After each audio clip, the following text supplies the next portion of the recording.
বগুড়ায় যাত্রীবাহী বাস ছিনতাই চেষ্টার সময় আতঙ্কিত হয়ে লাফিয়ে পড়ে নিহত হয়েছেন বেসরকারি বিশ্ববিদ্যালয়ের শিক্ষার্থী।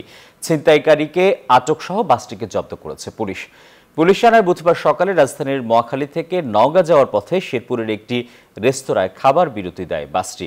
এ সময় বেশিরভাগ যাত্রী নেমে গেলেও বাসে ছিল 4 নারী। এক পর্যায়ে এক যুবক বগুড়ার দিকে নিয়ে যেতে থাকে বাসটিকে। এ সময় আতঙ্কিত হয়ে ওই শিক্ষার্থী সানজিদা সুলতানা বাস থেকে লাফিয়ে পড়ে আহত হন। পরে উদ্ধার করে শেরপুর হাসপাতালে নিলে তাকে মৃত ঘোষণা করেন চিকিৎসক। পরে বগুড়ার শাহজাহানপুরের বনানী লিচুতলা এলাকা থেকে ছিনতাইকারীকে আটক করে পুলিশ। আব্দুল্লাহপুর থেকে সে যাত্রী হিসেবে সে বাসে উঠেছিল। সে ফুটব্রিজে নামার পরে সে বাসটা নিয়ে চলে আসে।